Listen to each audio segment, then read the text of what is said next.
ৰমেশ নিজৰ পত্নী কমলা আৰু ৰাহুলৰ সৈতে এটা ভঙা-চিঙা ঘৰত বাস কৰিছিল।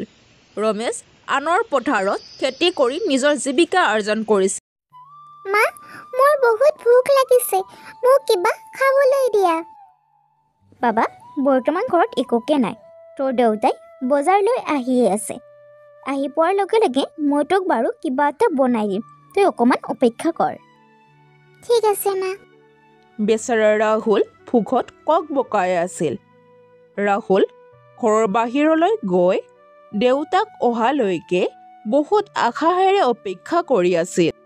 তেনেতে খন্তেক সময় পিছত ৰমেশ ঘৰলৈ আহে।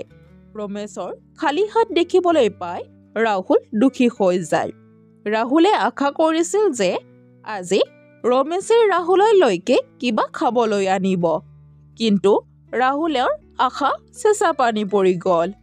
বাবা, কি হৈছে? এনেদৰে মন মাৰি বাহিৰত বহি আছা যে? কিন্তু ৰাহুলে ৰমেশৰ কোনো কথাৰ উত্তৰ নিদিলে। তেতিয়া ৰমেশে ৰাহুলক লগত লৈ ঘৰৰ ভিতৰলৈ সোমাই গ'ল। শুনকচোন, আপুনি বজাৰ আনিলেনে? নাই অ', আজিও মালিকে পইচাই নিদিলে নহয়। ৰমেশৰ কথা শুনিবলৈ পাই কমলৰ বহুত খং উঠি গ'ল। আৰে, আৰু এনেদৰে কিমান দিন থাকিব লাগিব? কালিৰ পৰা আমাৰ ঘৰত খাবলৈকে একোকে নাই। ল'ৰাজনে ভোকত কল বলাই আছে। আমিতো ডাঙৰ, কেনেবাকৈ বাৰু আমি ভোক সহ্য কৰিব পাৰিম, কিন্তু এই অকণমানিটোই কেনেকৈনো নিজৰ ভোক সহ্য কৰিব? তুমি ভাবিছানে এবাৰ? মই বুজিছোঁ এই সকলোবোৰ, কিন্তু মই কৰোঁনো কি? তইয়ে কচোন। আৰে এতিয়া তুমি কিবা এটা কৰিব লাগিব। যোৱা, তুমি মালিকৰ ওচৰলৈ যোৱা আৰু তোমাৰ দৰমহা লৈ অহা। যোৱা 2 মাহ ধৰি তোমাক দৰমহাই দিয়া নাই। এনেকৈ হ'লে আমি কেনেকৈ চলিম? তুমি এবাৰ ভাবি চাইছানে? তুমি ক'বা, আমাৰ কিছুমান প্ৰয়োজন আছে যাৰ কাৰণে আমি কাম কৰোঁ, আৰু যদি আমাক দৰমহা নিদিয়ে আমি কেনেকৈ চলিম? তুমি ঠিকেই কৈছা। মই প্ৰতিবাৰে মালিকৰ ওচৰত দৰমহা বিচাৰোঁ, কিন্তু কোনোবা নহয় কোনোবা বাহানা কৰি মোক দৰমহা নিদিয়ে। কি কৰোঁ মই? কোনো কথা নাই, তুমি পুনৰ যোৱা। কালিৰ পৰা বাবাই একোৱে খোৱা নাই, তুমি দৰমহা লৈ অহা। কমলাৰ কথা শুনিবলৈ পাই ৰাহুলৰ চকুত চকু পানী আহি গ'ল। তাক দেখি ৰমেশে তাক সুধিলে, কি হৈছে বাবা? তই কান্দি আছা কেলে? দেউতা, মোৰ বহুত ভোক লাগিছে। ভোক লগাৰ বাবে মোৰ পেটটো বিষাইছে। ৰাহুলৰ কথা শুনি ৰমেশৰো চকুত চকু পানী আহি গ'ল। বাবা, তই নেকান্দিবি। মই তোৰ বাবে এতিয়াই গৈ কিবা এটা আনোগৈ। ঠিক আছে দেউতা। ইয়াৰ পিছত ৰমেশ পুনৰ মালিকৰ ওচৰলৈ গ'ল। ৰমেশ, কি হ'ল? পুনৰ আহিলি যে? মালিক, অনুগ্ৰহ কৰি মোক অকণমান পইচা দিয়ক। আমাৰ ঘৰত আজি বহুকেইদিন ধৰি ঘৰত একোকে নাই। মোৰ সৰু ল'ৰাটো ভোকত কক-বকাই আছে। বহুদিন ধৰি আমি একোৱে খাব পোৱা নাই। ৰমেশ, মই তোক কিমান দিন কৈছোঁ, মই তোৰ দৰমহা দি দিম, কিন্তু তই মোৰ কথাত বিশ্বাসহে নকৰা। তই কি ভাবা, মই তোৰ পইচা লৈ ইয়াৰ পৰা ক'ৰবাত পলাই যাম নেকি? নহয় মালিক, এনেকুৱা কোনো কথা নহয়। মই আপোনাক বিশ্বাস কৰোঁ, কিন্তু মোৰ সৰু ল'ৰাটোৱে ভোকতে কক-বকাই আছে। অনুগ্ৰহ কৰি এতিয়া মোক অকণমান পইচা দিয়ক। আচ্ছা, ঠিক আছে বাৰু। তই কালি ৰাতিপুৱাই মোৰ ওচৰলৈ আহি যাবি, মই তোৰ হিচাপ কৰি দিম। কিন্তু মালিক, এতিয়া মোক শুন, মোৰ লগত তৰ্ক নকৰিবি, নহ'লেবা মই তোক কামৰ পৰা উলিয়াই দিম। এতিয়া যা মোৰ আগৰ পৰা। ৰমেশৰ মালিক ৰমেশক গালি পাৰি তাৰ পৰা উলিয়াই দিয়ে, কিন্তু ৰমেশ এজোপা গছৰ তলত বহি কান্দিবলৈ ধৰিলে। হে ভগৱান, এতিয়া মই কি কৰোঁ? মোৰ ল'ৰাটোৱে ভোকত কক-বকাই আছে, আৰু মই এখন ৰুটিও তাৰ বাবে নিব পৰা নাই। কেনেকুৱা পিতৃ মই! ৰমেশে কান্দি থকাৰ সময়ত এগৰাকী মহিলা ৰমেশৰ কাষলৈ আহে। ৰমেশ, এইখিনি লোৱা, মই তোমাৰ কাৰণে অকণমান খাদ্য আৰু পইচা লৈ আহিছোঁ। আৰে মালকিন, আপুনি? আৰু যদি এইবিলাক মালিকে গম পায় তেতিয়া? তুমি চিন্তা নকৰিবা ৰমেশ, মই এইবিলাক নিজে চম্ভালি ল'ম।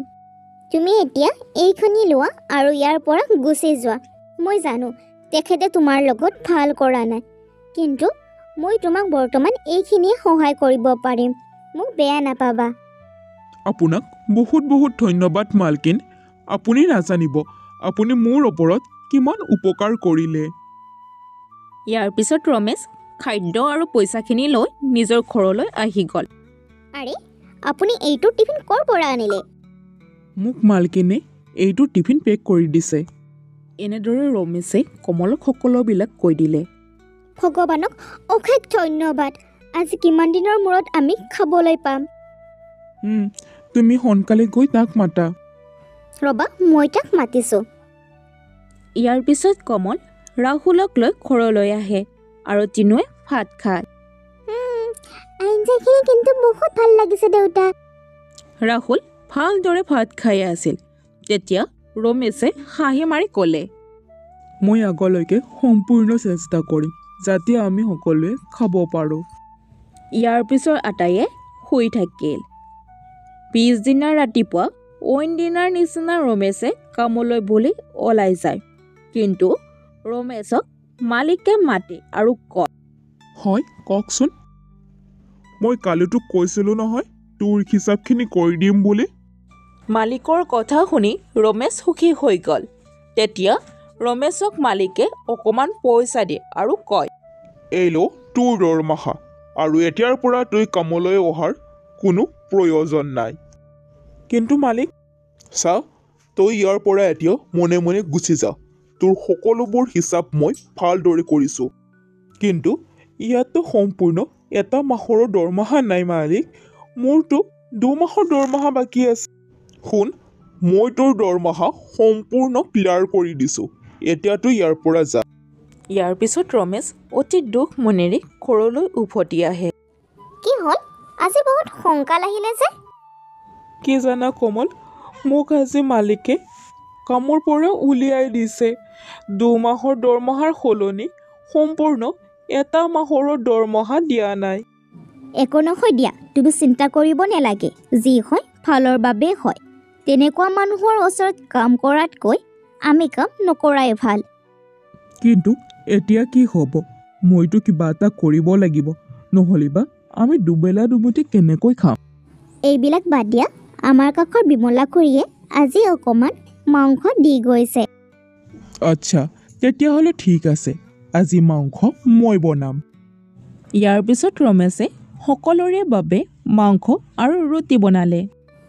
আৰে বা দেউতা, আজি মাংসৰ আঞ্জা বহুত সোৱাদ হৈছে। মাইতো বনাবই নাজানে।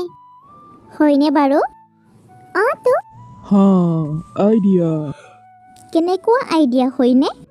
আজিৰ পৰা মই চিকেন কাৰী আৰু ৰুটি বিক্ৰী কৰিম। খোৱা বস্তু বিক্ৰী কৰিলে লাভ বহুত হ'ব। ঠিক আছে, আমি এবাৰ চেষ্টা কৰি চাব পাৰোঁ। ইয়াৰ পিছত ৰমেশে এখন চিকেন কাৰী আৰু ৰুটিৰ দোকান দিলে। আহক আহক, চিকেন কাৰী আৰু ৰুটি খাওক, আহক আহক। কি ভাই, ফ্ৰীত দি আছা নেকি বাৰু? নহয় ভাই, বহুত কম মূল্যত বিক্ৰী কৰি আছোঁ। আপুনি এবাৰ ট্ৰাই কৰি চাওক, বহুত ভাল পাব। ইয়াৰ পিছত গ্ৰাহকজনে চিকেন কাৰী আৰু ৰুটি ট্ৰাই কৰিলে। আৰে বা, খাবলৈ বহুত সোৱাদ হৈছে। আজিৰ পৰা মই সদায় ইয়াতে খাম। ৰমেশৰ দোকানৰ মূল্য অতি কম হোৱাৰ বাবে সকলোৱে তাত খাব পাৰে। ধনী দুখীয়া সকলোৱে মিলি ৰমেশৰ দোকানত ভিৰ লাগিব ধৰিলে। এনেদৰে চাওঁতে চাওঁতে ৰমেশৰ দোকান প্ৰসিদ্ধ হৈ গ'ল আৰু তিনুৱে সুখেৰে জীৱন যাপন